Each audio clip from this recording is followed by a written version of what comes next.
So this video is step 3 of the drawing phase of the visual pun, and this particular video is simply going to show how to add more detail to the interior of my crab apple.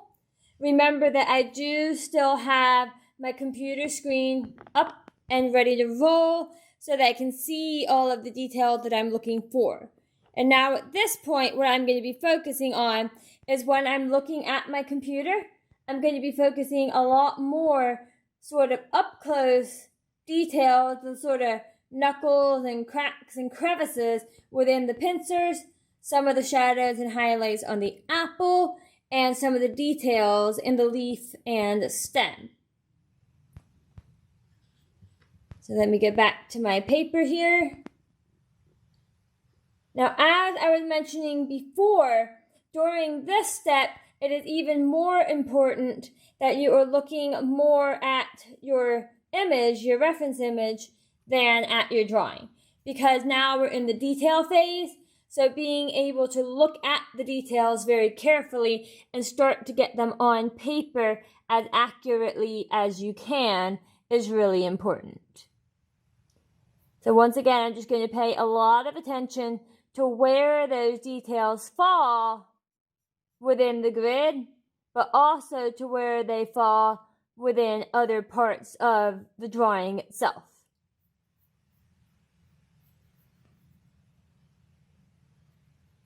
So this first step of drawing detail is a lot like when we first began the entire drawing, where we're going to be looking at sort of the basic shapes that each of these details make, and then we'll go back through it all again. We'll add more detail again.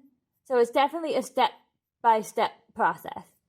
This is just sort of the first bit of detailing that we're going to be adding.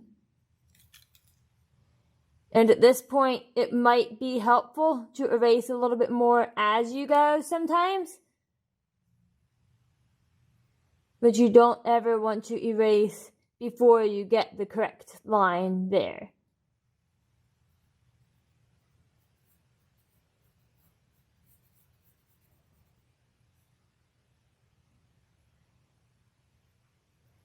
So remember, it's important that we get enough detail and enough accuracy in these drawings that they look as if they could be believable things. Obviously, our visual puns are not things that actually exist. So it's our job to make it look almost as if they could by being as careful during this step as we can and by getting as much detail in this step as we can. So it will take a while. It will take some precision and some patience and some willingness to redraw and erase as you find areas where you need to redraw and erase.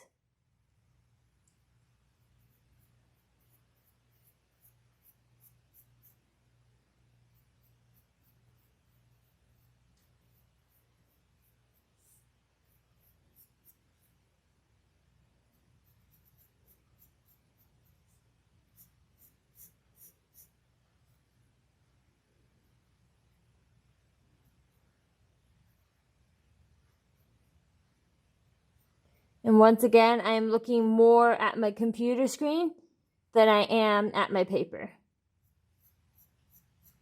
It will take some getting used to that because a lot of us are very used to looking at what we are drawing as being the more important thing to observe. But for this project and for any time you're drawing from observation, you really want to look more at what you are observing than at what you are drawing.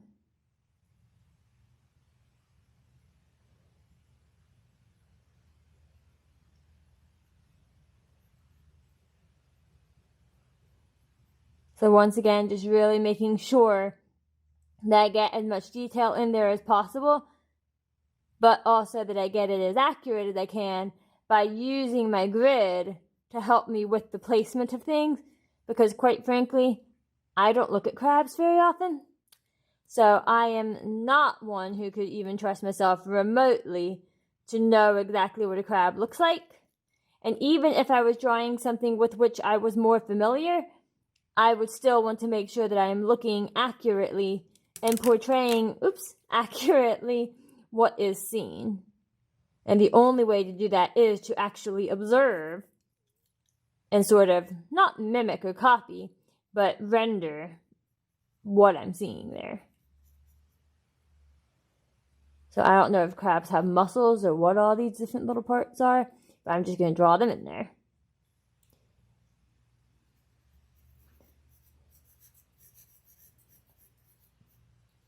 Now, obviously, once we do get to the coloring steps and the shading steps and all of that, then your detail will definitely come a lot more.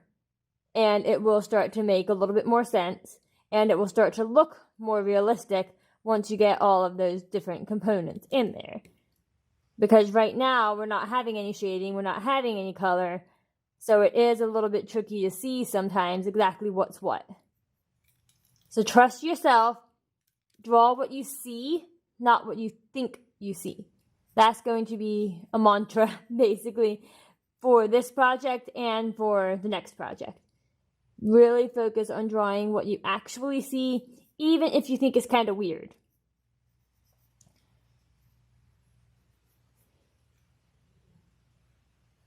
Even if you don't quite know what it is that you're drawing, draw what you see.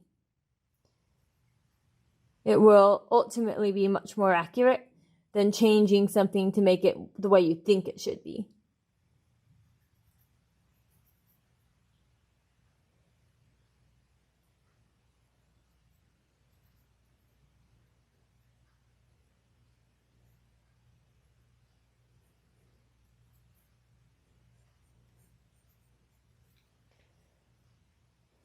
So here I am almost done with this pincer, at least with my first step of adding detail. Remember, you can use as many detail steps as you feel like you might need. You might only need 1, you might need 2, you might need 3. You might need to do all the detail, erase your grid, and double check everything. That's usually what I do, is I'll do what I'm doing right now, which is, of course, to double check all of my detail with the grid. And then I will usually erase my grid and double check all of the detail just visually without the grid to make sure that everything makes sense. And then I make any last minute corrections at that point before I add color. That's just what I have found works best for me. But each person is different. Each method and technique is different. And it does not mean that any one is more right than another.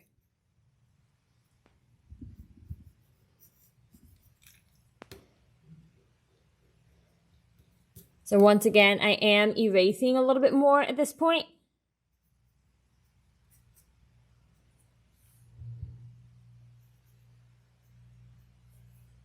And you can see that the pincers are getting a lot more detailed. I have not moved onto the apple very much yet, simply because I know there's not as much detail on the apple.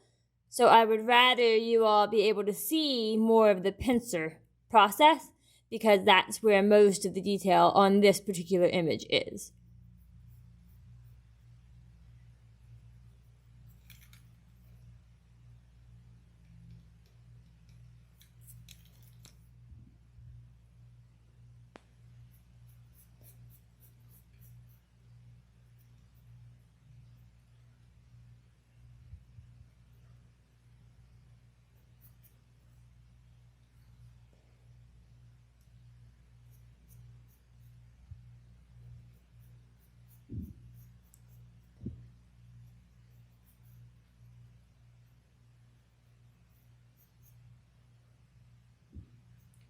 So I'm not going to be focusing a whole lot on the shadows and highlights at this point.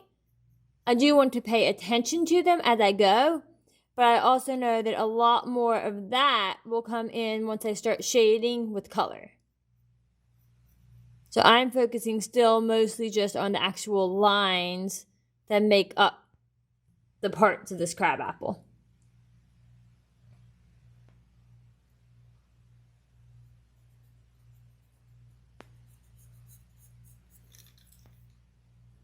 Still making changes even to the basic outline as I find them. This is why it's very helpful to work on it for a little bit, go away, do something else, and come back. Because each time you do that, you'll get sort of a fresh vision of the piece, and you will avoid tunnel vision, which is just the idea that you've been working on something for so long that you can almost no longer see what needs to be changed.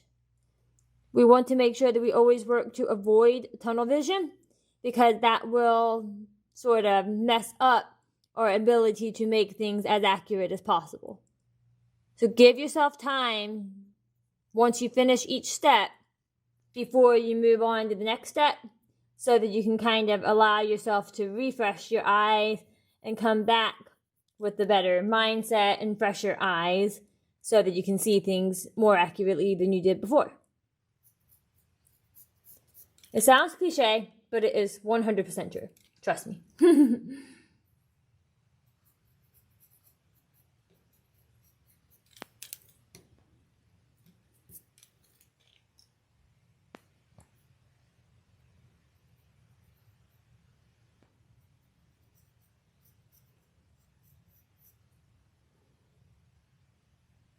So now I am back to where I started in terms of my pincers and my claws.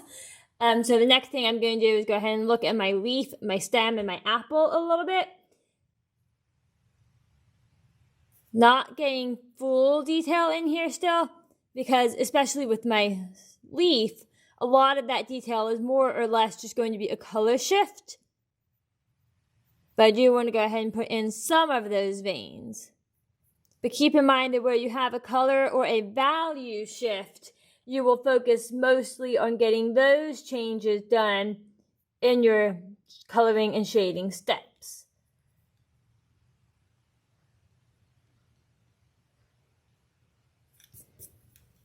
So there's not a lot of time left in this video so that I can have it all be on one. But then the next thing I would do would be add any more detail to my stem, which quite frankly already has enough detail for this stage. And then I would go ahead and start to look more at my apple, sort of this line here where the core is. And I would also sort of look at where my highlight is in relation to my grid. So I noticed that this large portion here is primarily going to be a highlight. And I'm looking more at my grid on my computer than I am on my paper. Drawing in my reflected light a little bit here. There's a little reflected light on both sides of this apple. So I'm just going to get those in there a little bit. And then I'm going to also draw a line here for where the deepest part of my shadow begins. So once again, I'm using my grid lines the same way I did at the very beginning with drawing the apple to sort of figure out the placement of those. And I'm drawing them very, very lightly because I know that a lot of this will be erased because it will be eventually value and color shifts and not lines.